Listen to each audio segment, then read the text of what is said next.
పత్రిక 4వ అధ్యాయం 7-8 వచనాలు మంచి పోరాటము పోరాడి తిని నా పరుగు కడముట్టించి తిని విశ్వాసము కాపాడుకుంటుని ఇక మీదట నా కొరకు నీతి కిరీటము ఉంచబడి ఉన్నది. ఆ దినమందు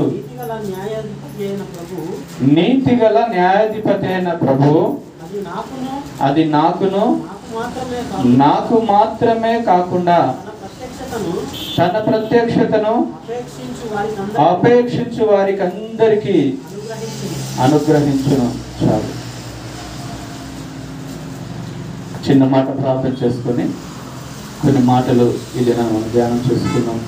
అందరం కళ్ళు మూసుకున్నట్లయితే, మమ్మల్ని ఎంతగానో మీకు ఎంతంగా ప్రేమించే మా ప్రియ పరలోకపు తండ్రి, మీ ఘనమైన శ్రేష్టమైన నామమునకు వేలాది వందనాలు, స్తుతులు, స్తోత్రాలు చెల్లిస్తున్నామయ్యా.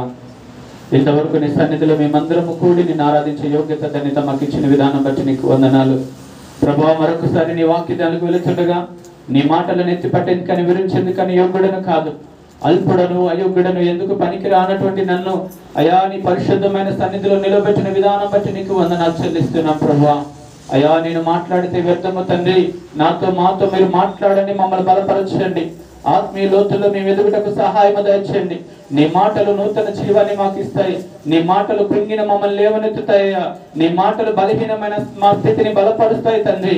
ఈ దినాన్ని నీ సన్నిధికి వచ్చిన బిడ్డలు ఏ ఆశ కలిగి వచ్చి ఉన్నారో, ఏ ఆకలితో వచ్చి ఉన్నారో అయా, హృదయాంతరంగాలు చూస్తున్నటువంటి దేవా, ప్రతి బిడ్డతో మాట్లాడి మమ్మల్ని బలపరచమని, ఆత్మీయ లోతులు ఎదిగింప చేయమని, పరిశుద్ధాత్మ దేవ ఆది నుంచి అంతవరకు మీరే తోడయుండి నడిపించి సహాయం చేయమని యేసయ్య పరిశుద్ధమైన నామములో అడిగి వేడుకొని పొందుకొని ఉన్నాము తండ్రి, ఆమేన్. చదువుకున్నటువంటి మాట అపోస్తలుడైన పౌలు తిమోతితో రాస్తున్నటువంటి మాట ఇంతకుముందు కూడా ఒకసారి మనం ధ్యానం చేసుకున్నాం. అయితే పరిశుద్ధాత్మ దేవుడు మరొక కోణంలో మన జ్ఞాపకం చేస్తూ ఉన్నాడు. పౌలు అంటాడు ఇక్కడ, మంచి పోరాటం పోరాడి తిని నా పరుగు కడముట్టించి తిని. మంచి పోరాటం పోరాడాడట, పరుగుని కడముట్టించాడు. ఎప్పటి నుండి ఇతడు పోరాడాడు అని మనం ఆలోచన చేస్తే, ఎప్పటి నుంచి అండి? పుట్టిన కాడి నుంచి పోరాడా, లేకపోతే మధ్యలో పోరాటం స్టార్ట్ చేశాడా?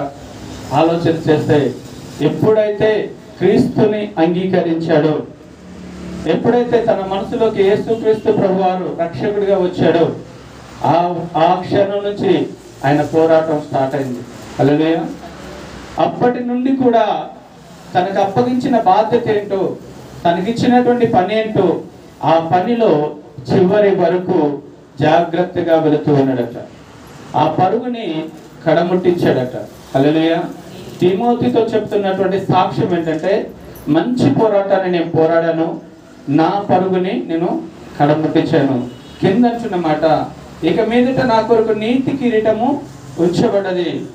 ఆ దినమందు నీతిగల న్యాయాధిపతి అయిన ప్రభు అది నాకును. ఇంకొక మాట అంటున్న మాట ఏంటంటే, అది నాకు మాత్రమే కాదు, అది నాకు మాత్రమే కాదు, తన ప్రత్యక్షతను ఆపేక్షించే వారందరికీ కూడా అది అనుగ్రహించబడుతుంది. హల్లెలూయా. పౌలు సాక్ష్యం ఏంటంటే, అది నా ఒక్కడికే కాదు, ఎవరైతే ఈ పోరాటంలో పోరాడుతూ చివరి వరకు వారి విశ్వాసాన్ని కాపాడుకుంటూ చివరకు తండ్రి యొద్దకు వెళతారో, ఎవరైతే రక్షణ పొందుకొని ఆ రక్షణ జీవితాన్ని కాపాడుకుంటూ వారికి అప్పగించిన పనులు నమ్మకంగా ఉంటూ చివరి వరకు పోరాడతారో, ఆ చివరికి వారి కొరకు నీతి కిరీటం అనే బహుమానం దాచబడి ఉన్నది. ఆ తండ్రి నాకే విధంగా ఇస్తున్నాడో నాకే కాదు, అతని యందు విశ్వాసం ఉంచిన ప్రతి ఒక్కరు కూడా అది పొందుకోబోతూ ఉన్నారు. హల్లెలూయా, హల్లెలూయా. అయితే పరిశుద్ధాత్మ దేవుడు నాకు జ్ఞాపకం చేసిన మాట ఏంటంటే, అనేక మంది అనేక విధాలుగా వారి ఆత్మీయ పోరాటాలు ఉంటాయి. ఒక వ్యక్తిని ఒక్కొక్క అనుభవంలోకి నడిపిస్తూ ఉంటాడు దేవుడు, ఇంకొక వ్యక్తిని ఇంకొక అనుభవాలు గుండా నడిపిస్తూ ఉంటాడు, ఇంకొక వ్యక్తిని ఇంకొక అనుభవాలు గుండా నడిపిస్తూ ఉంటాడు. ఒక వ్యక్తికి ఉన్నటువంటి ఆత్మీయమైనటువంటి అనుభవాలు ఇంకొక వ్యక్తికి ఉండకపోవచ్చు, ఇంకొక వ్యక్తికి ఉన్నటువంటి ఆత్మీయమైనటువంటి అనుభవాలు ఇంకొక వ్యక్తికి ఉండకపోవచ్చు. ఒక వ్యక్తి పుట్టుకతోనే ఆయన దేవుని ఎరిగినటువంటి వాడిగా పిలుచుకుంటాడు, ఒక వ్యక్తిని మధ్యలోనే దేవుడు పిలిచేవాడిగా ఉంటాడు. కొంతమంది గొప్ప గొప్ప పట్టణాల్లో సేవ చేసే సేవా పిలుపు ఉంటుంది, కొంతమంది పల్లెటూర్లలో ఏమీ లేని ప్రదేశాల్లో సేవ చేసే సేవా పిలుపు ఉంటుంది. వారిని పిలుపుని బట్టి వారికి అప్పగించిన పనిలో వారి విశ్వాసాన్ని కాపాడుకుంటూ చివరి వరకు పోరాడుతున్న బాధ్యత ఆ వ్యక్తికి ఉన్నది. హల్లెలూయా.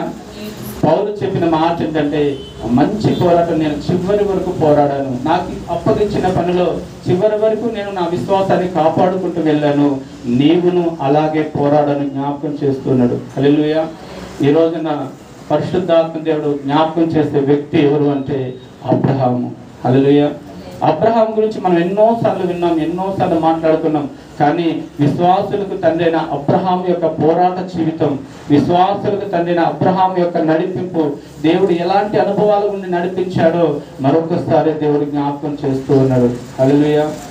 అబ్రహాం గురించి ఎందుకు ఈ మాటను తీసుకుని దాంట్లో చెప్పాల్సి వచ్చింది అంటే, అబ్రహాం కూడా ఆత్మీయ జీవితంలో పోరాడినటువంటి వ్యక్తే, ఎన్నో పరిస్థితులు గుండా వెళ్ళినటువంటి వ్యక్తే, తన విశ్వాసాన్ని కాపాడుకున్నటువంటి వ్యక్తే, చివరి వరకు కూడా ఎక్కడ బలహీనమైన పరిస్థితులు ఎదురైనా తన విశ్వాసాన్ని కాపాడుకుంటూ చివరి వరకు పోరాడినటువంటి వ్యక్తి.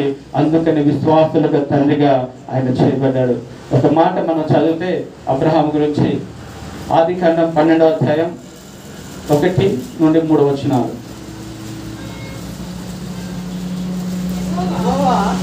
యెహోవా నీవు లేచి నీ దేశం నుండి, నీ బంధువుల యొద్ద నుండి, నీ తండ్రి ఇంటి నుండి బయలుదేరి నేను నీకు చూపించు దేశమునకు వెళ్ళుము.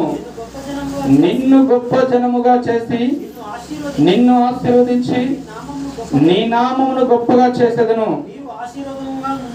నీవు ఆశీర్వాదముగా ఉందువు. నిన్ను ఆశీర్వదించు వారిని ఆశీర్వదించదను, నిన్ను దూషించు వారిని శపించదను.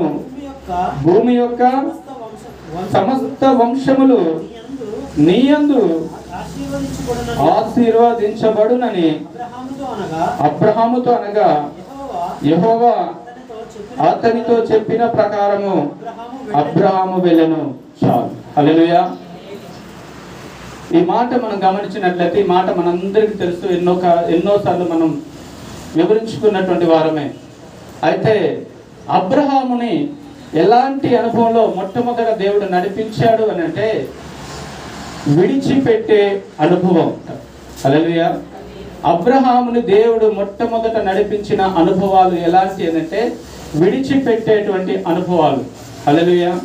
దేవుడు అబ్రహామును పిలిచినప్పుడు చెప్పేటటువంటి మాట ఏంటంటే, నీవు లేచి నీ దేశం నుండి, నీ బంధువుల యొద్ద నుండి, నీ తండ్రి ఇంటి నుండి బయలుదేరి నేను నీకు చూపించు దేశంకు వెళ్ళు, నిన్ను అక్కడ గొప్ప జనాంగంగా నేను చేస్తాను.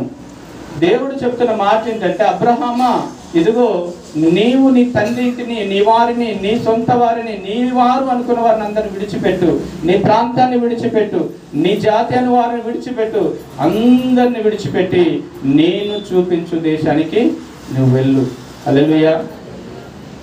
అబ్రహాముకి దర్శనం వచ్చింది ఎప్పుడు అని అంటే 75 సంవత్సరాల వయసు ఉన్నప్పుడు. 75 సంవత్సరాల వయసు అంటే అబ్రహాము చిన్నప్పటి నుండి కూడా తన తండ్రి ఇంట, తన తండ్రి ఆచార రీతిలో, తన బంధువులు, తన పితరులు చేసిన ఏ విధంగా అయితే నడిపించబడ్డారో తెలియదు, కానీ అతడు బొమ్మలు అమ్ముకునేవాడని చరిత్రకారులు చెప్తూ ఉంటారు. అయితే అక్కడ ఎలాంటి భక్తి జీవితం జీవించాడో అలాంటి భక్తి జీవితంలో 75 సంవత్సరాలు ఉన్నటువంటి వ్యక్తి అబ్రహాము. 75 సంవత్సరాలప్పుడు దేవుడు అబ్రహాముకి ప్రత్యక్షమై అబ్రహాముతో మాట్లాడి, అబ్రహామా, ఇదిగో నీ తండ్రి ఇంటిని, నీ వారిని, నీ ప్రాంతాన్ని విడిచిపెట్టి నేను చూపించు దేశానికి నువ్వు వెళ్ళు అని ఎప్పుడైతే దేవుడు పిలిచాడో ఆ మాటను విని విశ్వసించి అబ్రహామట తను దేవుడు చెప్పిన మాట ప్రకారంగా తన ప్రాంతాన్ని విడిచిపెట్టి వచ్చేసాడట. హల్లెలూయా. ఇది ఎలాంటి అనుభవం అంటే విడిచిపెట్టే అనుభవం. ఎలాంటి విడిచిపెట్టే అనుభవం అంటే తన పాత జీవితాన్ని విడిచిపెట్టి దేవుని కొరకు పరిశుద్ధమైన జీవితాన్ని జీవిస్తున్నటువంటి వ్యక్తి అబ్రహాము. హల్లెలూయా. తన పాత జీవితంలో ఏదైతే చేశాడో, తన పాత జీవితంలో ఎలా అయితే ప్రవర్తించాడో, తన పాత జీవితంలో ఎలాగైతే ఉన్నాడో అలాగ ఉండక నూతన స్థితిలోకి మార్చబడినటువంటి అనుభవం అబ్రహాముకు ఉన్నటువంటి అనుభవం. ఇది ప్రతి ఒక్క విశ్వాసికి ఉన్నటువంటి అనుభవం. హల్లెలూయా. మనం ఒకప్పుడు లోకానుసారమైన జీవితాన్ని జీవించిన వారమే, ఒకప్పుడు లోకానుసారమైన భక్తి జీవితం చేసిన వారమే, ఒకప్పుడు లోకానుసారంగా కోపము, ద్వేషము, ఈర్ష్యలు, కక్షలు మనందరిలో ఉన్నాయి. ఒకప్పుడు చిన్న విషయాన్ని కూడా మనం కోపగించుకునే వారం, ఒకప్పుడు మనం ఎవరైనా అంటే తట్టుకోలేని పరిస్థితి. కానీ అక్కడ దేవుడు చెప్పే మాట ఏంటంటే, ఎప్పుడైతే క్రీస్తు యందు విశ్వాసం ఉంచి రక్షణ పొందుకున్నావో అప్పుడే నీ పాత జీవితం సమాధి చేయబడది. హల్లెలూయా. నువ్వు నూతన స్థితిలోకి వచ్చావు, క్రీస్తు రూపంలోకి నువ్వు మార్చబడ్డావు, క్రీస్తు పోలికలోకి వచ్చావు. క్రీస్తు వలె నువ్వు జీవించాలి. హల్లెలూయా. ఎవరి పోలికగా మనం జీవించాలంటే క్రీస్తు పోలికగా మనం జీవించాలి. అబ్రహాము చేసిన పని ఏంటంటే, అప్పటి వరకు అతనికి ఎంతో బలగం ఉంది. అబ్రహాముకి తన వారు ఉన్నారు, తన బంధువులు ఉన్నారు, తన చుట్టూ అనేక మంది ప్రజలు, తన జాతి అనుకున్న వారందరూ ఉన్నారు. కానీ ఎప్పుడైతే దేవుడు పిలిచాడో వారందరిని కూడా విడిచిపెట్టి అబ్రహాము ప్రయాణమే వెళ్ళిపోయాడట. అబ్రహాము గురించి చెప్పాలంటే గొప్ప విషయం ఏంటి తెలుసా? అబ్రహాము ప్రయాణమే వెళ్ళిపోయిన తర్వాత కొన్ని సంవత్సరాల తర్వాత తన కుమారుడు పుట్టి, కుమారుడు పెద్దవాడైన తర్వాత అబ్రహాము ఒక కుమారుడికి వివాహం చేసే సమయం వచ్చినప్పుడు, వివాహం చేయాలి. అప్పుడు ఒక అవకాశం వచ్చింది. ఏంటంటే తన చుట్టాల ఇంట్లో, తన బంధువుల ఇంట్లో ఒక పిల్లని తీసుకొచ్చి పెళ్లి చేయాలి. అలాంటప్పుడు ఏం ఆలోచించాలి అబ్రహాము? అరే, ఒక్కసారి వెళ్ళి నా చెల్లి, నా సహోదరులు ఎలా ఉన్నారో చూసి వారి మధ్యలో ఉన్నటువంటి ఒక స్త్రీని తీసుకొచ్చి నా కుమారుడికి వివాహం చేయాలని ఆలోచించాలి. కానీ అబ్రహాము అలా ఆలోచించలేదట. హల్లెలూయా. అబ్రహాము తన కుమారుడికి వివాహం చేసే సమయం వచ్చినప్పుడట, నా దేవుడు విడిచిపెట్టమని చెప్పి నా ప్రాంతాన్ని విడిచిపెట్టి వచ్చాను, మరలా ప్రాంతానికి నేను వెళ్ళనని చెప్పి అబ్రహామట తన పనివాడిని పిలిచి పనివాడితో చెప్తున్న మాట ఏంటంటే, ఇదిగో నా దేవుడు నీకు సహాయం చేస్తాడు, నువ్వు వెళ్ళి నా ప్రాంతంలో, ఆ ప్రాంతంలో ఉన్నటువంటి నా జనుల్లోంటి స్త్రీలను, ఒక స్త్రీని తీసుకొని నా కుమారుడికి వివాహం చేసేందుకు ఒక పెళ్లి కుమార్తెను తీసుకురమని తన పనివాడిని నుంచి పంపించాడట.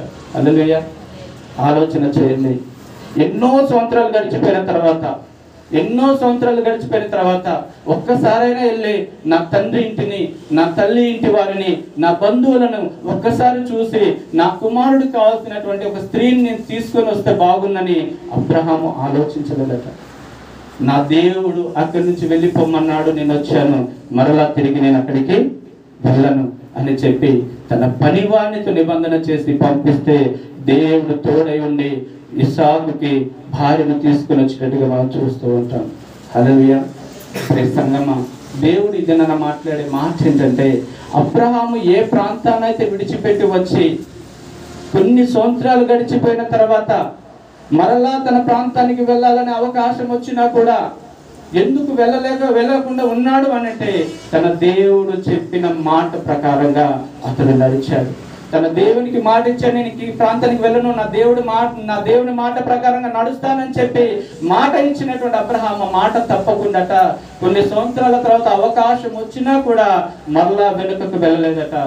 ఈరోజు క్రైస్తవులుగా జీవిస్తున్నటువంటి మనకు అవకాశం వచ్చినప్పుడల్లా మన హృదయాన్ని మార్చుకుంటున్నామా? మనకు అవకాశం వచ్చినప్పుడల్లా మన లోక జీవితంలో మారిపోతున్నామా?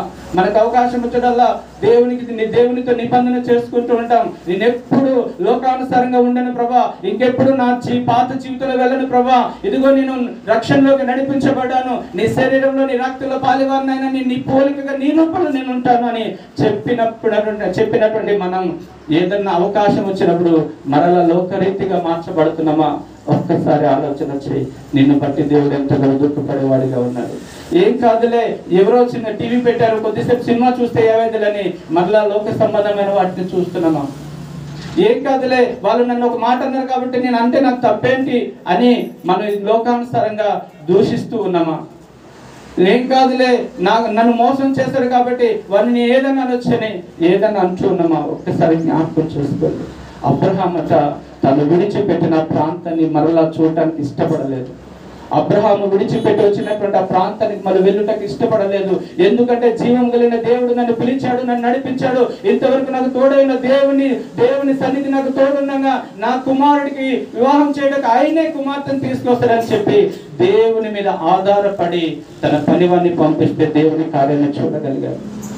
ఈ రోజున దేవునికి అప్పగించుకుంటున్నామా, మనకి మనమే తీర్పు తీర్చుకుంటున్నామా? ఒక్కసారి మనం ఆలోచన చేయాలి. హల్లెలూయా, హల్లెలూయా. అబ్రహాం యొక్క మొట్టమొదటి నడిపింపు ఏంటంటే విడిచిపెట్టే అనుభవం. ఆయన అన్ని విడిచిపెట్టాల్సి వచ్చింది.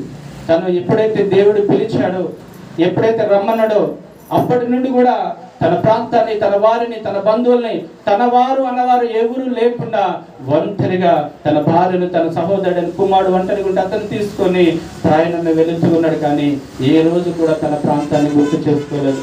అవకాశం వచ్చి నా ప్రాంతానికి వెళ్ళుటకు ఇష్టపడలేదు. ఈ రోజున క్రీస్తు రక్తంలో కడగబడి క్రీస్తు శరీరంలో పాలివారం అవుతున్నటువంటి మనము మరలా లోకరీతిగా జీవిస్తున్నామా? మరలా క్రీస్తుని సిలువ వేసే వారిగా ఉన్నామా? మరలా మన పాత రోత జీవితాన్ని జ్ఞాపకం చేసుకునే వారిగా ఉన్నామా? కుక్క తన వాంతిని చేసుకుని మరలా తిరిగి తిన్నట్టుగా, పందింత మరలా తన బురదలో బొర్లినట్టుగా ఈ లోకం సంబంధమైనటువంటి వాటిలో మనం బొర్లుతూ ఉన్నామేమో, లోకాశలతో ఉన్నామేమో సంగమా? మరొకసారి మనం జ్ఞాపకం చేసుకొని అలాంటి స్థితి మనలో ఉంటే దేవుని సన్నిధిలో ఈ రోజున ఒప్పుకొని విడిచిపెట్టి ఆయన రూపంలో మనం నడిపించబడాలని దేవుడు కోరుకుంటున్నాడు. హల్లెలూయా. దేవుడు నిన్ను ఎందుకు పిలుచుకున్నాడంటే, ఆయన పోలికగా నిన్నెందుకు మార్చుకున్నాడంటే ఆయన మహిమ కొరకు నువ్వు వాడబడాలి. ఆయన మహిమను అనేకులకు కనపరిచే వారిగా ఉండాలి. ఆయన సాక్షులమే మనం జీవించుటకే ఆయన నిన్ను నన్ను పిలుచుకున్నాడని దేవుని వాక్యం సెలవిస్తున్నది. హల్లెలూయా, హల్లెలూయా.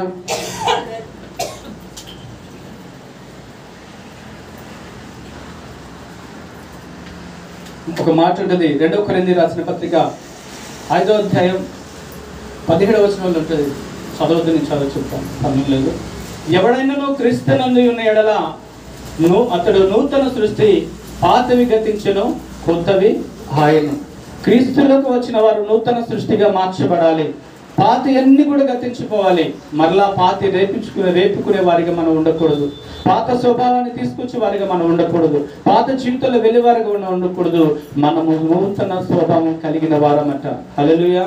తీతులు అంటాడు 3:3లో ఆ మాట ఉంటుంది, మనము మునుపు అవిధేయులము, అవివేకులు, మోసపోయిన వారం, నానా విధములైన భోగముల చేత దాసులమై ఉన్నాము. ఒకప్పుడు లోకానుసారమైన జీవితానికి కట్టబడి ఉన్నాము. కానీ క్రీస్తు యేసు రక్తము ద్వారా మనం విమోచించబడి క్రీస్తు పోలికగా మనం నూతన స్వభావాన్ని ధరించుకొని ఉన్నాం. మరలా అదే స్వభావంలోకి మనం వెళ్ళకూడదని తీతు పత్రికలో ప్రభువు రాస్తూ ఉన్నాడు. హల్లెలూయా. ఒక మాట ఉంటుంది, కొలస్సీ 3:10లో ఉంటుంది, మీ ప్రాచీన స్వభావాన్ని విడిచిపెట్టి మీరు నూతన స్వభావాన్ని ధరించుకోండి. హల్లెలూయా. అబ్రహాము విడిచిపెట్టి వచ్చిన దాన్ని మరలా చూడలేదట, చూడటానికి ఇష్టపడలేదు. ఈ రోజున అలాంటి అనుభవంలో మనం నడిపించబడుతున్నామా లేదా? మరలా విడిచిపెట్టిన పాత జీవితంలోనే మనం నడుస్తూ ఉన్నామేమో? ప్రియ సంగమా, దేవుడి ఈరోజు మనతో మాట్లాడుతున్నాడేమో. ఒక్కసారి ఆలోచన చేయండి.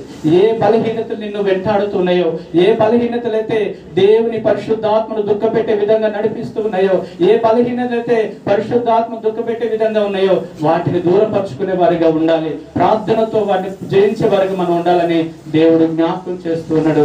అబ్రహాముకు తోడై సహాయం చేసిన దేవుడు మనకి తోడై మనం నడిపించే వాడిగా ఉన్నాడని దేవుని వాక్కు సాక్ష్యం ఇస్తూ ఉన్నది. హల్లెలూయా.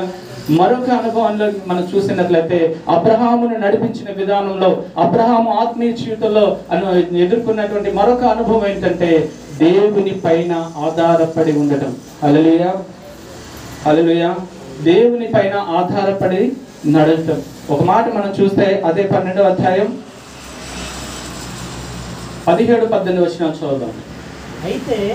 అయితే యెహోవా అబ్రహాము భార్య అయిన శారాయిని బట్టి ఫరోను అతని ఇంటి వారిని మహావేదనల చేత బాధించెను. చాలు. మరొక మాట ఆదికాండం 27వ వచనం చదువుదాం.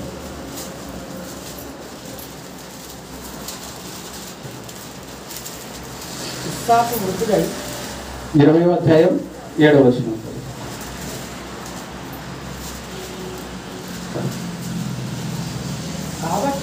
కాబట్టి ఆ మనుష్యుని భార్యను తిరిగి అతనికి అప్పగించుము.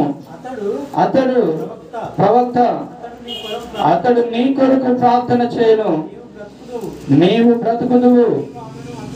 నీవు ఆమెను అతనికి అప్పగించని ఎడల నీవును నీ వారందరూ నిశ్చయముగా చచ్చెదరని తెలుసుకొనమని స్వప్నమందు అతనితో చెప్పాను. చాలు. ఈ రెండు సందర్భాలు మనం చూసినట్లయితే, అబ్రహామును దేవుడు పిలిచినప్పుడు అబ్రహాము తన ప్రాంతాన్ని విడిచిపెట్టి దేవుడు చూపించు ప్రాంతానికి వెళుతున్న మార్గంలో భయంకరమైనటువంటి కరువు వచ్చింది.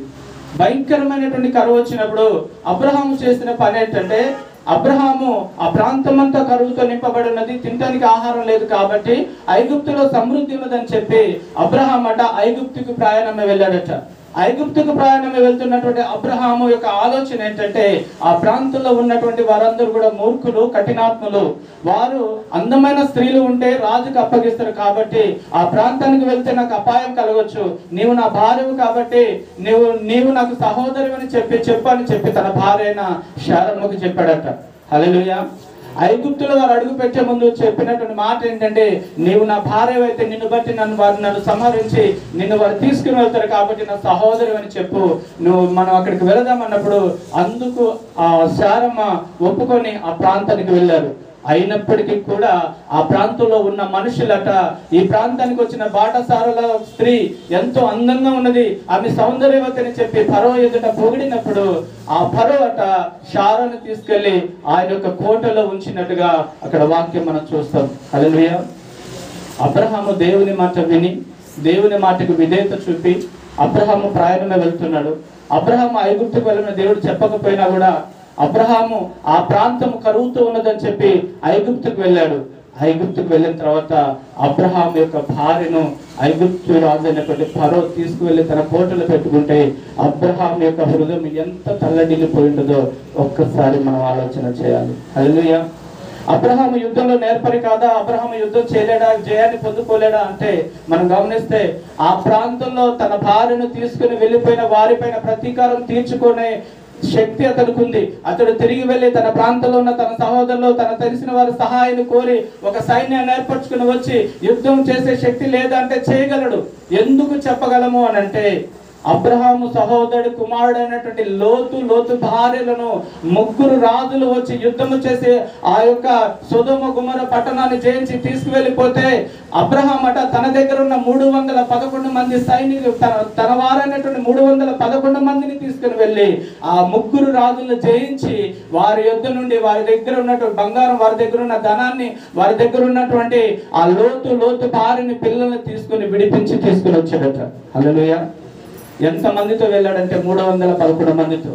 అలాంటిది అబ్రహాము భార్య ఫరో రాజు దగ్గరికి తీసుకొని కొనుక్కోబడితే అబ్రహాము మౌనంగా ఎందుకున్నాడంటే తన గుడారంలో దేవునికి అప్పగించుకున్నాడు. నేను పిలిచిన దేవుడు నమ్మదగిన వాడు, నా భార్యను నువ్వే తీసుకురావాలని చెప్పి దేవుని సన్నిధిలో గుడారంలో తను ఒక్కడ మూలుగుతూ ఏడుస్తూ దేవుని సన్నిధిలో ప్రార్థన చేస్తే ఫరో కుటుంబం శోధించబడి ఫరోతో దేవుడు ఫరోను శోధించినప్పుడు ఫరో స్వయాన తీసుకొచ్చి అబ్రహాము భార్యను అబ్రహాంకు అప్పగించాడట. హల్లెలూయా.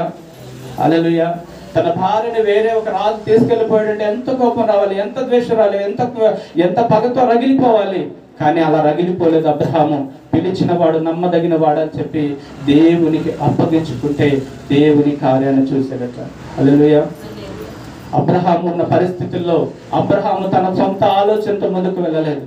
అబ్రహాముకున్న తన పరిస్థితుల్లో తన ఆలోచన ప్రకారంగా తన శక్తిని బట్టి, తన బలాన్ని బట్టి, తనకున్న ఆలోచన జ్ఞానాన్ని బట్టి దాన్ని జయించుదామని అబ్రహాం ముందుకు వెళ్ళలేదు. కానీ తన్ని పిలిచిన దేవునికి, తనకి వాగ్దానం ఇచ్చిన దేవునికి అప్పగించుకున్నాడు కాబట్టి దేవుని కార్యాన్ని చూశాడు. మరొక చోట చదివిన చోట మనం చూస్తే 20వ అధ్యాయంలో అబీమెలెకు వాళ్ళు ఆ ప్రాంతంలో గెరారు అనే ప్రాంతానికి వెళ్ళి గెరారు అనే ప్రాంతంలో ఉన్నప్పుడు కూడా అక్కడ కూడా అబ్రహాము భార్య అయినటువంటి శారమ్మను ఆ ప్రాంతంలో రాజు అయినటువంటి అబీమెలెకు యొద్దకు తీసుకువెళ్ళబడింది. అక్కడ ఉన్నటువంటి ప్రాంత వాళ్ళందరూ అక్కడ కూడా ఆమెను పొగిడినప్పుడు ఆమె ప్రాంతానికి కొనుక్కోబడ్డది. అప్పుడు కూడా అబ్రహాము చేసిన పని ఏంటంటే ప్రార్థన. హల్లెలూయా. అబ్రహాము దేవుడు నడిపించినటువంటి మరొక అనుభవం ఏంటంటే, ఎవరి ఆధారం లేనప్పుడు, ఏ ఆధారం లేనప్పుడు, ఏ పరిస్థితి తాను జయించలేను, ఇది చేయలేనటువంటి పరిస్థితులు ఎదురైనప్పుడు అబ్రహాం అట దేవుని మీద ఆధారపడి నడిచాడట. హల్లెలూయా. దేవుడు అబ్రహామును నడిపించిన విధానం ఏంటంటే ఆయన మీద ఆధారపడి నడవటం. హల్లెలూయా. ఈ రోజున ఎలాంటి అనుభవంలో నువ్వు నడుస్తున్నావు? నీ పరిస్థితులు నువ్వు జయించాలని ఎన్నో ప్రయత్నాలు చేసినా విఫలమవుతున్నావేమో. మనం ఎన్ని ప్రయత్నాలు చేసినా దాంట్లో జయాన్ని పొందలేకపోతున్నామేమో. ఏ విధంగానే సరే, ఇలా చేస్తే నేను విడిపించబడతా, అలా చేస్తే విడిపించబడతాను అనేక ఆలోచనలు చేసి ఓడిపోయే పరిస్థితి మనకున్నదేమో. అబ్రహాము దగ్గర దేవుడు మనకు నేర్పిస్తున్నటువంటి పాఠం ఏంటంటే, నువ్వు దేవుని మీద ఆధారపడి ఆయన చెప్పిన విధంగా నడువు, విజయాన్ని నువ్వు చూడబోతూ ఉన్నావు. హల్లెలూయా. అది ఎలాంటి జయించలేని పరిస్థితి అయినా సరే, ఎదుర్కోలేని పరిస్థితి అయినా సరే, అది రాజ్యాన్ని పరిపాలించే రాజ అధికారంలో కలిగిన రాజైనా సరే, అతన్ని కూడా కిందికి తీసుకొచ్చి నీ ఎదుట సాక్షిగా నిలబెట్టబోతూ ఉన్నాడు దేవుడు. కానీ నువ్వు విశ్వాసంతో అడుగు వేయాలి. ఎలాంటి పరిస్థితి వచ్చినా కృంగిపోక దేవుని మీద ఆడుకొని నువ్వు ముందుకు వెళ్ళగలిగితే, అది అవమానమైన, నిందైన, అపనిందలైన పరిస్థితులు, అనుకూలత లేని పరిస్థితులైనా దేవుని కార్యాలు ఒక రోజున నువ్వు చూడబోతూ ఉన్నవని దేవుని వాక్యం సాక్ష్యం ఇస్తూ ఉన్నది. హల్లెలూయా. ఆ రోజు అబ్రహాము తన భార్యను తీసుకుని వెళ్ళినప్పుడు, అబ్రహాం భార్యను తీసుకువెళ్తే ఎంతో మంది అనుకుంటొచ్చు, నీ దేవుడి మాట విని ఈ ప్రాంతానికి వచ్చావు, నీ దేవుడి మాట విని ఇక్కడికి వచ్చావు, ఇదిగో నీ భార్య కొనుక్కోబడది, నీ భార్యను తీసుకువెళ్లారు, ఇంకెందుకయ్యా దేవుడు దేవుడు అని అంటూ ఉంటామని చెప్పి అబ్రహాంని హేళన చేస్తుండొచ్చు. కానీ అబ్రహాంకున్న విశ్వాసం ఒకటే, పిలిచిన వాడు నమ్మదగిన వాడు, ఆయన విడిచిపెట్టే దేవుడు కాదు. హల్లెలూయా. ఈ రోజు అవమానకరమైన పరిస్థితి ఉండొచ్చు, ఈ రోజు హృదయాలు బాధ కలిగించే పరిస్థితి ఉండొచ్చు, ఈ రోజు ఎదుర్కోలేని పరిస్థితి మనకు ఉండొచ్చు. కానీ ఒక రోజు తలగమ్మను నిలబెట్టబోతూ ఉన్నాడు. నువ్వు దేవుని మీద ఆనుకుని దేవుని చెప్పింది చేసి నడవగలిగితే, దేవుని మీద దేవునికి విధేయత కలిగి యథార్థవంతుడిగా మనం నడవగలిగితే, అబ్రహాముకి జయాన్ని ఇచ్చిన దేవుడు ఒక రోజున మన కుటుంబాలు కూడా జయాన్ని ఇచ్చి నడిపించబోతూ ఉన్నాడని దేవుని వాక్యం సాక్ష్యం ఇస్తూ ఉన్నది. హల్లెలూయా. ప్రియ సంగమా, ఎలాంటి అనుభవాలను నడిపించబడబోతున్నావు, కానీ దేవుని మాట చెప్తున్న మాట ఏంటంటే, అబ్రహాము ఆధారపడినట్టుగా నీ జీవిత ప్రయాణంలో దేవుని మీద ఆధారపడే అనుభవం నీకు కావాలి. ఏ పరిస్థితి వచ్చినా, నువ్వు విశ్వాసమే కావచ్చు, సేవకుడివే కావచ్చు, కానీ దేవుని మీద ఆధారపడి నడిచే అనుభవం నీకుంటే దేవుని కార్యాలు మనం చూడబోతూ ఉన్నాం. హల్లెలూయా. హల్లెలూయా. ఆనాడు అరణ్యంలో ఇశ్రాయేలు పోషించినటువంటి దేవుడు, కరువు ప్రాంతంలో ఏలియాని పోషించినటువంటి దేవుడు, కాకులతో రొట్టెలను మాంసాన్నిచ్చి ఆయన పోషించినటువంటి దేవుడు, సారపాతి విధవరాల ఇంట్లో పిండిని అభివృద్ధి చేసి వాళ్ళని పోషించినటువంటి దేవుడు ఈ రోజు మనకి తోడుగా ఉన్నాడు. ఆయన నిన్న నేడు నిరంతరం ఏకరీతిగా ఉన్నటువంటి దేవుడు, మనల్ని చేతులు నడిపించడానికి సమర్థుడు. ప్రార్థనతో ముందుకు వెళ్ళి దేవుని కార్యాలను చూడబోతున్నాం అని దేవుని వాక్యం సాక్ష్యం ఇస్తున్నది. హల్లెలూయా. హల్లెలూయా. ఒక మాట మనం చూస్తే ఇర్మియా భక్తుడు రాస్తూ ఉంటాడు. ఇర్మియా గ్రంథం 39వ అధ్యాయం 18వ వచనం మనం చదువుదాం. 39:18.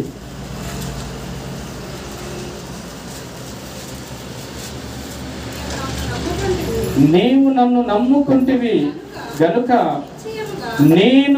నిశ్చయముగా నేను నిన్ను తప్పించదను. చాలు. హల్లెలూయా. అక్కడ ఇర్మియా భక్తులతో రాస్తున్నాను, నీవు నన్ను నమ్ముకుంటేవి కనుక నిశ్చయముగా నేను నిన్ను తప్పించదను. ఆయన ఏ పరిస్థితిని తప్పించగల దేవుడు.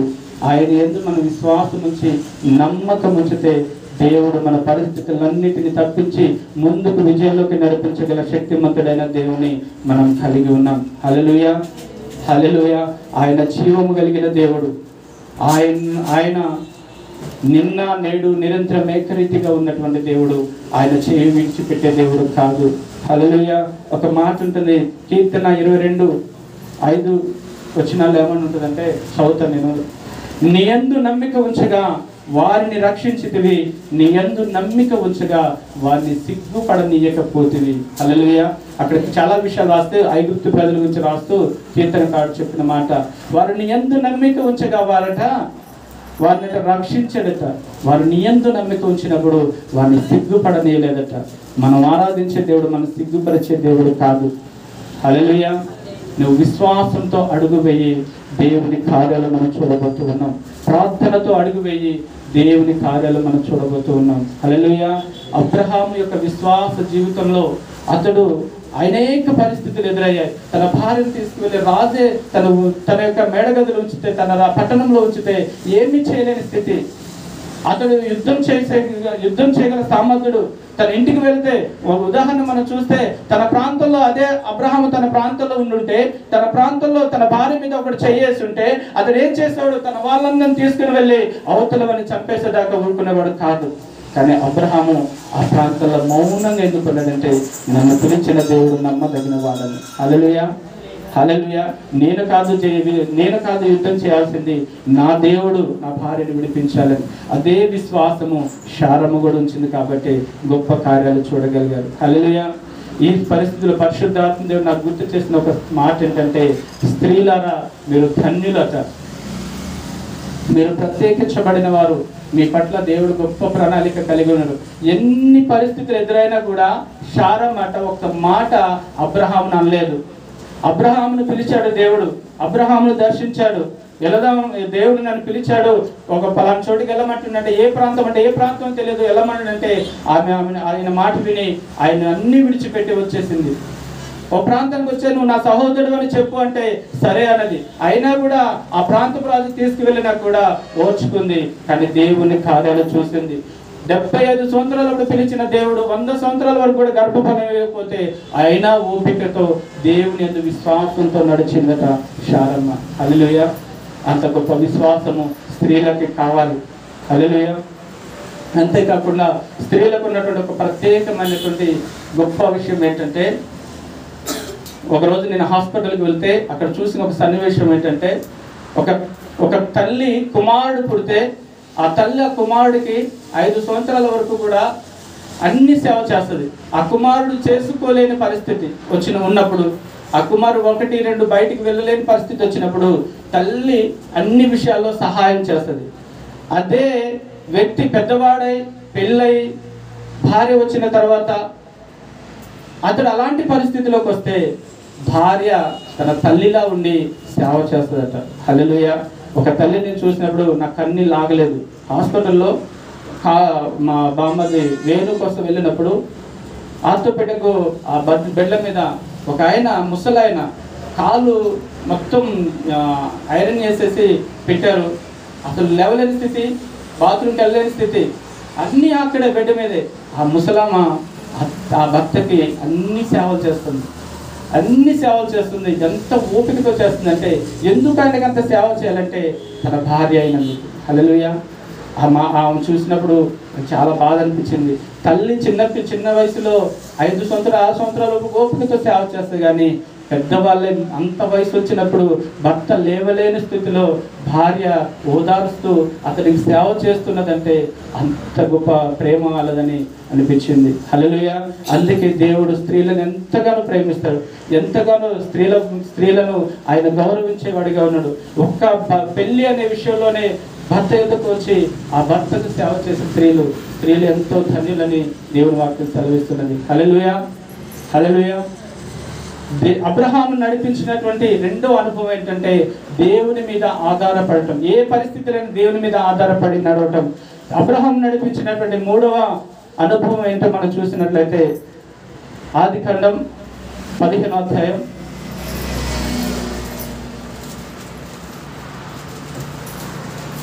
4 నుంచి 6 వచనాలు చదువు. యెహోవా వాక్యము అతని యొద్దకు వచ్చి, ఇతడు నీకు వారసుడు కాడు, నీ గర్భవాసమున పుట్టబోచున్నవాడు నీకు వారసుడగునని చెప్పెను. మరియు ఆయన వెలుపలికి అతన్ని తీసుకుని వచ్చి, నీవు ఆకాశం వైపు తేరి చూచి నక్షత్రము లెక్కించుటకు నీ చేతనైతే లెక్కించుమని చెప్పి, నీ సంతానము అలాగగునని చెప్పెను. అతడు యెహోవాను నమ్మెను, ఆయన అది అతనికి నీతిగా ఎంచెను. చాలు. హల్లెలూయా. మూడవ అనుభవం ఏంటంటే, నిరీక్షణ కలిగి ఎదురు చూసే అనుభవం. హల్లెలూయా. నిరీక్షణతో ఎదురు చూసే అనుభవం ఈ రోజున ప్రతి క్రైస్తవుడు ఎదురు చూసే అనుభవిస్తున్నటువంటి అనుభవమే. మనకున్నటువంటి నిరీక్షణ ఒకటే, క్రీస్తు మన కొరకు చనిపోయాడు, పరలోకానికి వెళ్ళాడు, మరలా ఆయన రాబోతున్నాడు. ఆయనకు ఎదుర్కొన్నటకు నిరీక్షణ కలిగి మనం ఎదురు చూస్తూ ఉన్నాం. ఆ రోజుల్లో అబ్రహాం యొక్క విశ్వాస జీవితంలో దేవుడు నడిపించిన అనుభవం ఏంటంటే నిరీక్షణ కలిగి ఎదురు చూచటం. హల్లెలూయా. 75 సంవత్సరాలప్పుడు అబ్రహామును పిలిచాడు. అబ్రహామును పిలిచినప్పుడు ఆయనకి సంతానం లేదు. సంవత్సరాలు గడుస్తూ ఉన్నాయి, అతనికి సంతానం లేదు. ఏం చేయాలో అర్థం కావట్లేదు. అబ్రహామును దేవుడు ఆశీర్వదిస్తున్నాడు. అబ్రహాం యొక్క సహోదరుని కుమారుడు అయినటువంటి లోతు యొక్క ఆస్తి, అబ్రహాం ఆస్తి, ఆ ప్రాంతంలో నివసించడం కూడా అనుకూలత లేనటువంటి పరిస్థితుల్లో అంతగా దేవుడు ఆశీర్వదించాడు. అక్కడ నివాసం మొదలైనటువంటి గొప్పగా ఆశీర్వదించాడు. ఆస్తి పెరిగింది, పనివారు పెరిగారు, గొప్పవాడు, ఆ ప్రాంతంలోనే ధనికుడిగా అబ్రహాం చేయబడ్డాడు. కానీ అబ్రహాంకున్న లోటు ఏంటంటే సంతానము లేదు. హల్లెలూయా. అబ్రహాం కుమిలిపోతూ ఉన్నాడు, బాధపడుతున్నాడు. కానీ దేవుడిచ్చిన వాగ్దానం ఉంది. దేవుడు నన్ను ఆశీర్వదిస్తా అని చెప్పాడు అని అనుకున్నప్పుడు అబ్రహాం ఆయన పనివాడైనటువంటి ఎంతో నమ్మకంగా పనివాడైనటువంటి ఏలియాజరు వైపు చూస్తే ఆలోచిస్తూ ఉండేవాడట. అప్పుడు దేవుడు ఒక రోజు అతను ఎదురుకు వచ్చినప్పుడు దేవుడితో చెప్పిన మాట, ప్రభువా ఏలియాజరైనా నాకు వారసుడంటే అబ్రహాంతో దేవుడు అంటున్నాడు, కాదు, నీ సంతానమైనటువంటి వాడే, నీకు పుట్టబోయే వాడే ఈ నీకు వారసుడు కాబోతూ ఉన్నాడు. హల్లెలూయా. హల్లెలూయా. అబ్రహాము కృంగిన స్థితిలో కూడా దేవుడు బలపరుస్తున్నాడు.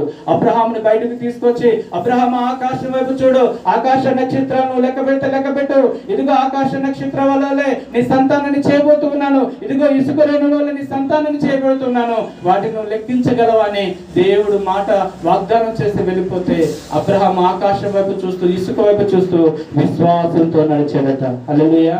ఎలాంటి విశ్వాసం? నిరీక్షణ కలిగిన విశ్వాసం. ఏ రోజైనా నా జీవితంలో నా యొక్క సంతానం ఇలా అభివృద్ధి చెందబోతున్నది, నేను ఆశీర్వదించబడబోతూ ఉన్నానని చెప్పి అబ్రహాము విశ్వాసంతో నడిచాడట. అలాంటి నిరీక్షణ కలిగిన అనుభవం ఈ రోజున విశ్వాసులుగా మనకి కావాలని దేవుడు జ్ఞాపకం చేస్తున్నాడు. ఈ రోజున సంఘం అభివృద్ధి పొందలేని స్థితిలో మనం ఉంటే, అయ్యో ఈ సంఘం అభివృద్ధి పొందట్లేదని అనుకున్నామా?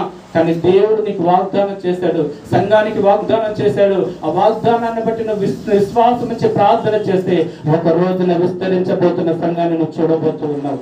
హల్లెలూయా. ఈ రోజున కృంగిన స్థితిలో, ఈ పరిస్థితులు జయించలేని స్థితిలో నువ్వుండి, అయ్యో ఈ పరిస్థితులు నేను జయించలేకపోతున్నాను, నేను ఈ పరిస్థితి బయటపడగలనా, ఎలా నేను బయటపడగలనే కృంగిన స్థితిలో ఉంటే దేవుడు నీకు ఏ వాగ్దానం అయితే చేశాడో ఆ వాగ్దానాన్ని బట్టి నువ్వు ప్రార్థన చేయి.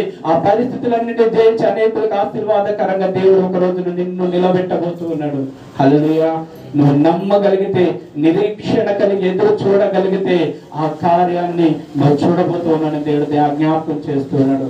అబ్రహామును నడిపించినటువంటి అనుభవం ఏంటంటే నిరీక్షణ కలిగి ఎదురు చూశారు వారిద్దరు. హల్లెలూయా. 75 సంవత్సరాలు పిలిచిన దేవుడు గత సంవత్సరాలు గడుస్తూ ఉన్నాయి, 100 సంవత్సరాలు వచ్చాయి. మధ్యలో ఆయన తొందరపడిన ఆయన యొక్క దాసి అయిన హాగరుకు కుమారుడు పుట్టిన, లేదు నీకు ఇవ్వబోతున్న సంతానం నీ వారసత్వం అని చెప్పినప్పుడు అలాగే నిరీక్షణ కలిగి ఎదురు చూశారట. మనం ఏదో చెప్పుకోవడానికి ఈజీ అనిపిస్తుంది, కానీ 75 సంవత్సరాల నుంచి 100 సంవత్సరాలు, 25 సంవత్సరాలు నిరీక్షణతో ఎదురు చూశాడట అబ్రహాము. 25 సంవత్సరాల్లో ఎన్ని రోజులు గడపాలి, ఎన్ని గంటలు గడపాలి, ఎంతమంది మధ్యలో నడవాలి. గర్భఫలం లేని అబ్రహాము ఎంతో గొప్ప ధనవంతుడిగా ఉన్నప్పటికీ, ఎంతో గొప్ప ధనం కలిగినప్పటికీ అబ్రహాము దేవుని మాట విని, దేవుని మాటకు విధేయత చూపి వచ్చినటువంటి అబ్రహాము ఆ ప్రాంతంలో ఉన్నటువంటి వారు ఎంత ఆస్తిపరుడు, ఎంత గొప్పవాడు, ఈయనకి సంతానం లేదే అని ఎన్ని మాటలను ఉండొచ్చు. ఈయన దాసి అయినటువంటి హాగరుకి సంతానం కలిగింది అంటే లోపము శారాలను ఉందేమో అని ఎంతో మంది అని ఉండొచ్చు. కానీ విశ్వాసాన్ని కోల్పోలేదట. ఒక రోజున నా దేవుడు నా వారసుడు ఇవ్వబోతున్నాడని నిరీక్షణ కలిగి ఎదురు చూసేదట. ఏదైతే మనం జయించలేకపోతున్నామో, దేని కొరకైతే ఎదురు చూస్తున్నామో దాని కొరకు నీకు వాగ్దానం చేసిన దాన్ని నిరీక్షణతో నువ్వు ప్రార్థన చేస్తే ఒక రోజున దాన్ని అనుభవించబోతూ ఉన్నావు. హల్లెలూయా. హల్లెలూయా. అబ్రహాము ఏ విధంగా అయితే 100 సంవత్సరాల వరకు ఎదురు చూసి తన కుమారుని పొందుకున్నాడు, అదే అనుభవాన్ని ఈ రోజున దేని కొరకైతే నువ్వు ప్రార్థిస్తున్నావు, ఏ వాగ్దానం కూడా నువ్వు నడిపించబడుతున్నావో ఆ వాగ్దానాన్ని ఒక రోజు నువ్వు పొందుకొని దాన్ని అనుభవించబోతున్నానని దేవుడు జ్ఞాపకం చేస్తున్నాడు. నిరీక్షణ కలిగి మనం ఎదురు చూడాలి. ఒక క్రైస్తవుడిగా నిరీక్షణ కలిగి మనం నడిస్తే ఒక రోజున వాగ్దానాన్ని మనం పొందుకోబోతున్నాం. హల్లెలూయా, హల్లెలూయా. ఒక మాట ఉంటుంది రోమపత్రికలో 4:18-19 ఒక మాట చూడగా,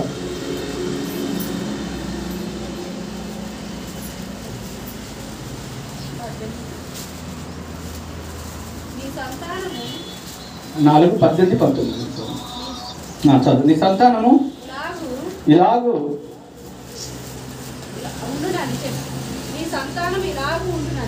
నీ సంతానము ఇలాగు ఉండునని చెప్పిన దానిని బట్టి తాను అనేక జనములకు తండ్రి అగునట్లు నిరీక్షణకు ఆధారం లేనప్పుడు అతడు నిరీక్షణ కలిగి నమ్మెను.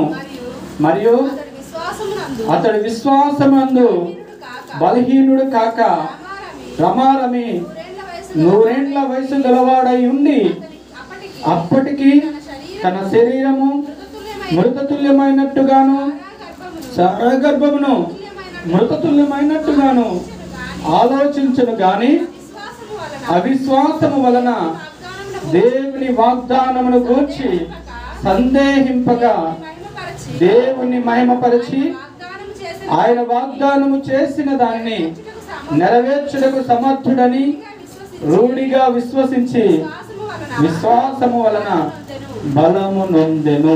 హల్లెలూయా. రమారమి 100 ఏళ్ల వాడు వయసు వచ్చే వరకు కూడా దేవుడు నాకు ఇచ్చిన వాగ్దానాన్ని నెరవేరుస్తాడని అలాగే విశ్వాసంలో సాగిపోతూ నిరీక్షణ కలిగి ఎదురు చూసేటట్ల. ఈరోజు మన విశ్వాసం ఏంటంటే క్రీస్తు రాబోతూ ఉన్నాడు, ఆయన మళ్ళీ ఒక రోజున ఆ పరలోకానికి తీసుకువెళ్తాడని నిరీక్షణతో మనం ఎదురు చూస్తూ ఉన్నాం. అలాంటి నిరీక్షణ కలిగిన అనుభవంలో అబ్రహాము నడిపించబడ్డాడు. హల్లెలూయా. ప్రియ సంఘం, ఆ దేవుడు ఈ దినం మనతో ఎందుకు మాట్లాడుతుందో తెలియదు, కానీ ఏ పరిస్థితులు గుండా నువ్వు వెళ్తున్నావో, ఏ పరిస్థితులు నిన్ను ముందుకు నడిపించకుండా దేవుని యందు విశ్వాసంలో బలహీనంలోకి తీసుకువెళుతున్నాయో నాకు తెలియదు, కానీ నీకు దేవుడు ఏ వాగ్దానాన్ని చేశాడో, నిన్ను దేవుడు ఎలాంటి ఆశీర్వాదంలోకి నడిపించబోతున్నానని వాగ్దానం చేశాడు, దేవుడు ఎలాంటి స్థితిలో నిన్ను నడిపించబోతున్నానని వాగ్దానం చేశాడో ఆ వాగ్దానం నెరవేర్చబడబోతున్న రోజు రాబోతున్నది. నువ్వు ఓపికతో విశ్వాసం నుంచి నిరీక్షణ కలిగి ముందుకు వెళ్ళు, ఒక రోజున వాగ్దానాన్ని పొందుకోబోతూ ఉన్నావు. అబ్రహాము విశ్వాసం ఉంచాడు, ఆ వాగ్దానాన్ని పొందుకున్నాడు. మనము దేవుని యందు విశ్వాసం నుంచి నడిస్తే అది పొందుకోబోతున్నాం. హల్లెలూయా, హల్లెలూయా. నిరీక్షణ కలిగి మనం ఎదురు చూస్తే తప్పకుండా దాన్ని పొందుకోబోతాం. హల్లెలూయా. ఒక మాట ఉంటుంది, రోమా 5:5 ఒక మాట అంటే చదవద్దని చెప్తా. అక్కడ ఏమని రాయబడి ఉంటుందంటే, ఈ నిరీక్షణట మనలను సిగ్గుపరచదట. మనం నిరీక్షణ కలిగి ఎదురు చూస్తే ఆ నిరీక్షణ సిగ్గుపరచదట. మనం సిగ్గుపరిచేదిగా కాదు, ఒక రోజున మనం ఏదైతే పొందుకోబోతున్నామో దాన్ని పొందుకునేలా చేస్తుంది. ఎందుకంటే సజీవుడైన దేవుణ్ణి నువ్వు ఆరాధిస్తున్నావు, జీవము కలిగిన దేవుని నువ్వు ఆరాధిస్తున్నావు. నీవు మృతులకు దేవుడైన వాడిని ఆరాధించట్లేదు, సజీవులకు దేవుడైన దేవాన్ని ఆరాధిస్తున్నాం. హల్లెలూయా.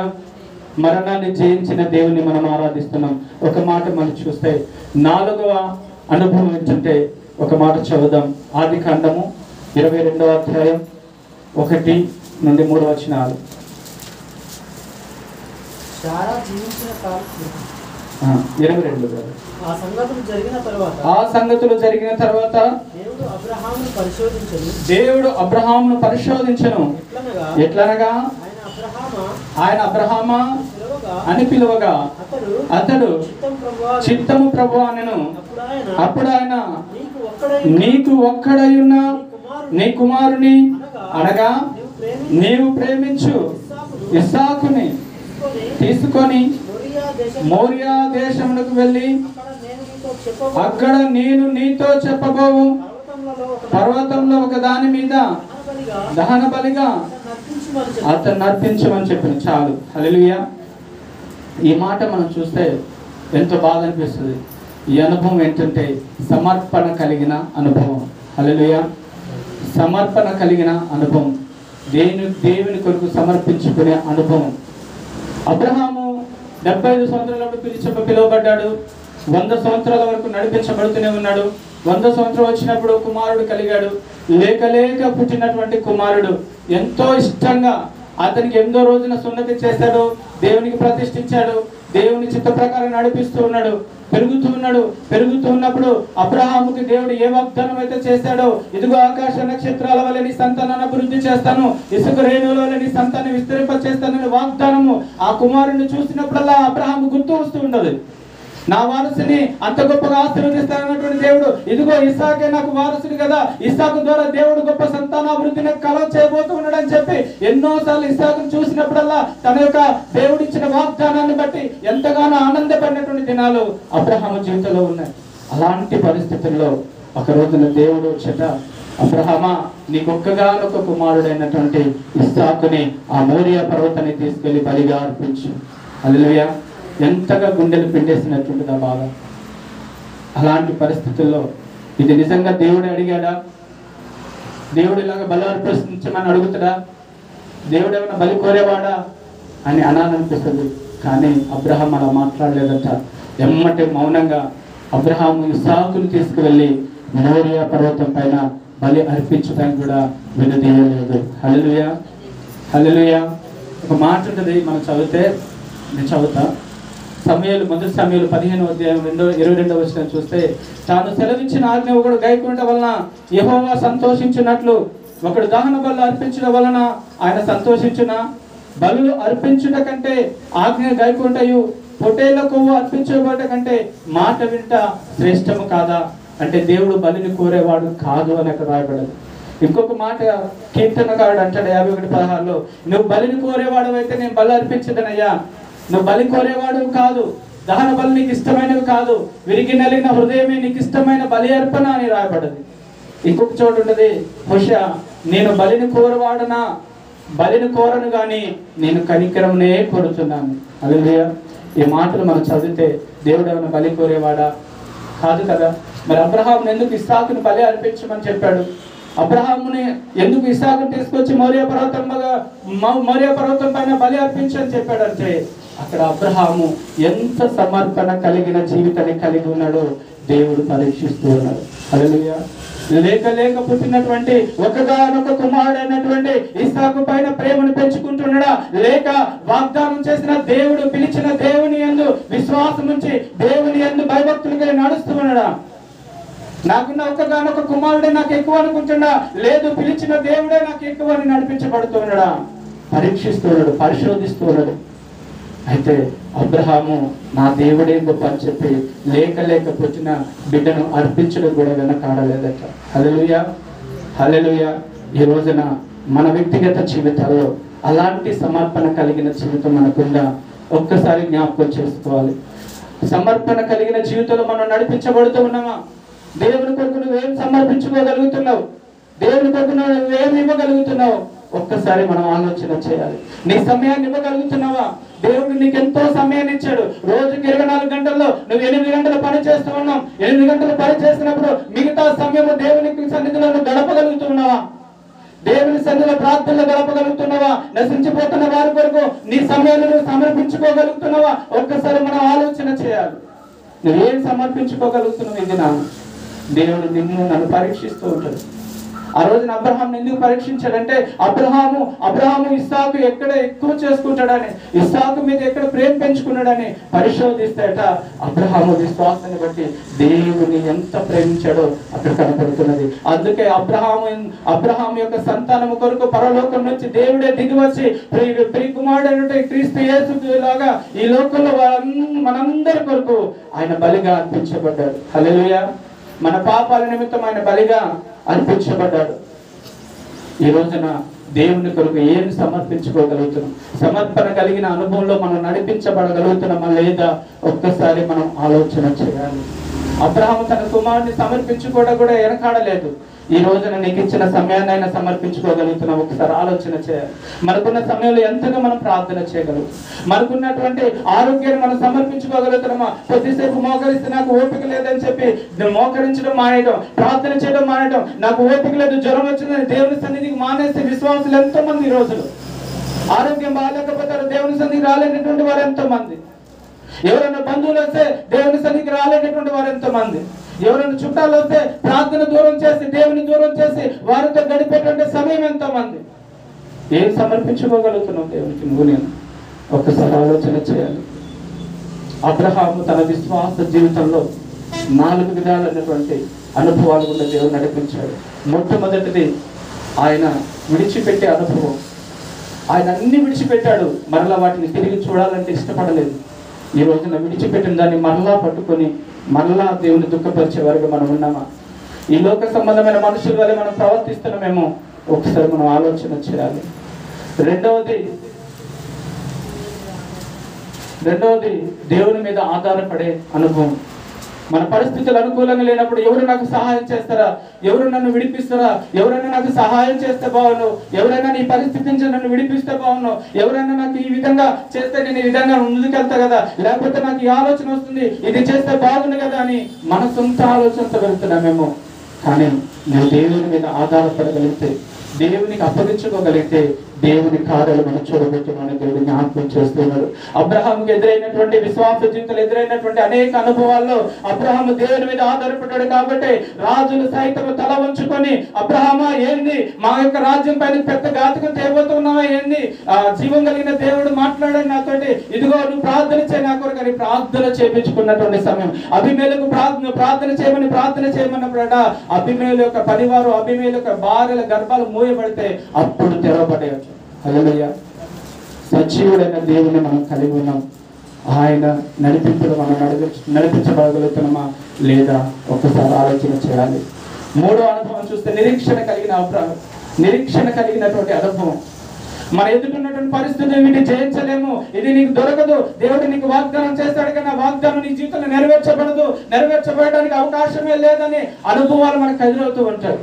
అయ్యో దేవుడు నాకు ఈ వాగ్దానం చేస్తాడు కదా, ఈ వాగ్దానం నా జీవితంలో నెరవేర్చబడాలి కదా అని అనుకుంటే ఈ వాగ్దానం నెరవేర్చబడాలంటే అది నీకు అవ్వదు అనే పరిస్థితులు మనకు కనబడుతుంటాయి. కానీ నువ్వు నిరీక్షణ కలిగి ఎదురు చూసి ప్రార్థన పూర్వకంగా ముందుకు వెళ్తే ఒక రోజు నా వాగ్దానాన్ని పొందుకుంటామని దేవుని వాక్యం సాక్ష్యం ఇస్తున్నాడు. హల్లెలూయా. అబ్రహామట ఏదైతే వాగ్దానం చేశాడో వాగ్దానాన్ని బట్టి నిరీక్షణతో విశ్వాసం నుంచి ముందుకు నడిచాడు కాబట్టి ఒక రోజున సంతానాన్ని పొందుకున్నాడు. ఎంత అవమానాలు వచ్చినా, నిందలు వచ్చినా, బాధలు వచ్చినా, శ్రమలు వచ్చినా, ఇబ్బందులు వచ్చినా వాటన్నిటిని లెక్క చేయకుండా ఆకాశం నక్షత్రాలలో నా దేవుడు సంతానం చేస్తాడని ఏ వాగ్దానం అయితే చేశాడో ఆ వాగ్దానం అబ్రహాము జీవితంలో నెరవేర్చబడు. 4వ అనుభవం సమర్పణ కలిగినటువంటి అనుభవం. ఆయన బలిని కోరేవాడు కాదు, కానీ ఒక రోజున వచ్చి అబ్రహాము నీకున్న కుమారుడు నాకు బలిగా అర్పించమంటే సరే ప్రభు అని తీసుకెళ్లి మోయాబు పర్వతం పైన బలిగా అర్పించబోతుంటే లేదు నీ కుమారుని కాదు ఆ గొర్రె పిల్లని బలిగా అర్పించని ఆ బలి అర్పించి ఇస్సాకును కాపాడినటువంటి దేవుడు. హల్లెలూయా. సమర్పణ కలిగినటువంటి అనుభవం ఈ రోజున మనకు ఉండాలి. దేవుడు నిన్ను నన్ను ఎందుకు పిలుచుకున్నాడంటే, నన్ను ఎందుకు రక్షించుకున్నాడంటే నువ్వు నేను రక్షించబడ్డావు. మనలాగా రక్షించబడిన అనేకుల కొరకు, మన మాదిరిగా ఉండటం కొరకు, అనేకుల కొరకు నువ్వు నేను ప్రార్థన చేయడం కొరకు, అనేకులకు సువార్తను ప్రకటించడం కొరకు, అనేకులకు మన దేవుని ప్రేమను ప్రకటించడం కొరకు నిన్ను నన్ను ఏర్పరచుకున్నాడు. నువ్వు రక్షించబడ్డావు కాబట్టి చాలే, నాకు ఈ జీవితం చాలు, నేను రక్షించబడ్డాను, నా పరిస్థితి నాకు చాలని మౌనంగా ఉంటున్నామా? దేవుని సన్నిధిలో నీ సమయాన్ని సమర్పించుకోలేని స్థితి, నీకున్న ధనాన్ని సమర్పించుకోలేని స్థితి, నీకున్న పరిస్థితిని సమర్పించుకోలేని స్థితి, నీకున్నటువంటి ఏదైతే దేవుడు నీ యొక్క తలాంతు ఉంచాడో ఆ తలాంతుని సమర్పించుకోలేని స్థితిలో నువ్వు ఉన్నావా? ఒక్కసారి ఆలోచన చేయి. నువ్వు గొప్ప ప్రార్థన పరురాలవైతే నువ్వు ప్రార్థించడం ద్వారా అనేకుల రక్షణలోకి నడిపించబడే స్థితి ఉంటే నువ్వు ప్రార్థించకపోతే ఎవరు రక్షించబడతారు? నీకు ఇచ్చినటువంటి ఆ గొప్ప కృప వ్యర్థమైపోతున్నదేమో సంఘంలో ఒక్కసారి జ్ఞాపకం చేసుకోవాలి.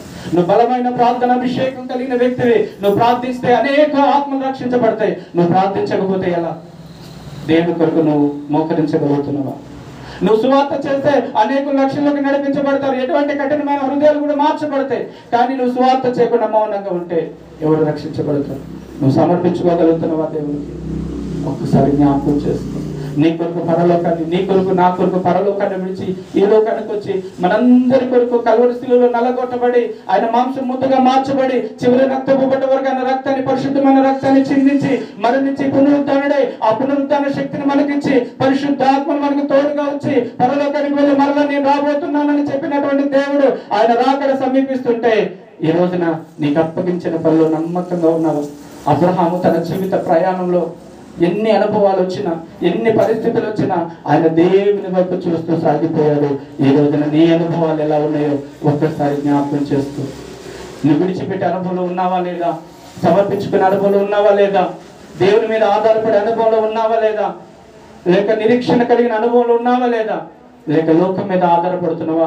లోక సంబంధమైన వ్యక్తుల మీద ఆధారపడుతున్నావా? లోక సంబంధమైన వారి మీద ఆధారపడుతున్నామో ఒక్కసారి ఆలోచన చేయాలి. హల్లెలూయా. దేవుడు ఎందుకు మాట్లాడుతున్నా తెలియదు, కానీ సంగమా ఆయన మీద నువ్వు ఆధారపడితే దేవుని గొప్ప కార్యాలు నేను చూడబోతున్నాం. ఈ ఆల్ ఇండియా దేవుని సైనికుల సంఘంలో ఉన్న ప్రతి కుటుంబము జీవము కలిగిన దేవుని మీద ఆధారపడుతూ ఆయన చిత్త ప్రకారంగా నడిపించే సంఘంగా ఉందురుగా, కానీ దేవుడు సాక్ష్యం ఇస్తున్నాడు. ఉందురుగాక. ఆమేన్. ఈ కొద్ది మాటలు దేవుడు దీవించి ఆస్వాదించును గాక. ఆమేన్.